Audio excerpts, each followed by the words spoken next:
আসসালামু আলাইকুম। আমি এই মুহূর্তে অবস্থান করছি বরিশাল জেলার বাগেরগঞ্জ উপজেলার রংনিশি ইউনিয়নের আউলিয়াপুর গ্রামে। প্রায় 1000 বছরের ঐতিহাসিক এক সময় এখানে 12 জন আউলিয়ার বসত ছিল। তারা এখানে বসে ধ্যানে মগ্ন থাকতেন। এক সময় 12 জন আউলিয়া এখানে গায়েব হয়ে যান। এরপর থেকেই গায়েবীভাবেই একটি মাজার হয়ে ওঠেন। এই মাজারের অন্যতম বিশেষত্ব হলো এখানে মুসলিমদের পাশাপাশি সনাতন ধর্মাবলম্বী সহ বিভিন্ন ধর্মের মানুষ মানত পূজার জন্য আসেন। প্রতি বছর ফাগুনের দোল পূর্ণিমায় এখানে 3 দিন ব্যাপী মেলা অনুষ্ঠিত হয়। এটি বরিশাল জেলার বাগেরগঞ্জ উপজেলার রমণীয় ইউনিয়নের আউলিয়াপুর গ্রামে অবস্থিত। 12 আউলিয়াদের দরবারটি ছিল মূলত আউলিয়াদের ধ্যানের জায়গা।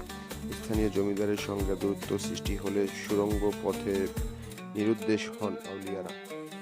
ভক্তরা মাজারের উত্তর পাশে সেই সুড়ঙ্গ পথে দুধ ঢেলে দিত, যা কাছের একটি পুকুরে গিয়ে জমা হতো।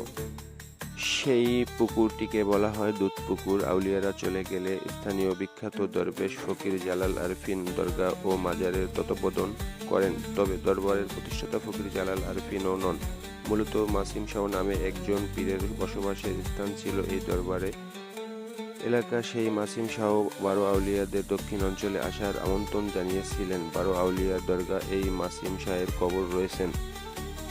পাকুর গাছের আবৃত মাজারের প্রবেশের হাতের ডান দিকেই চোখে পড়বে একটি লম্বা আকৃতির কালো পাথর। পাথরের গায়ে তাজা সিঁদুর, সরিষার তেল। এই পাথরটি নিয়ে সঠিক কোনো ইতিহাস পাওয়া যায় না। অনেকে নেগেটিভে নিতে পারেন যে পাথরটাকে আমি সালাম করলাম বা সালাম দিলাম, চুমু খেলাম। এটা যার যার ব্যক্তিগত ব্যাপার, পার্সোনাল ব্যাপার। আমার মনে হলো যে আমি দিব, তাই দিলাম। তো এখানে খারাপ ভালো কোনোটাই না, আমার মনে হলো দিলাম তাই। তো যাই হোক, ভালো থাকবেন সবাই, সুস্থ থাকবেন, সবার দোয়া করবেন আমার জন্য। তো কথার মাঝে কোনো ভুল ত্রুটি হয়ে থাকলে ক্ষমা দৃষ্টিতে দেখবেন।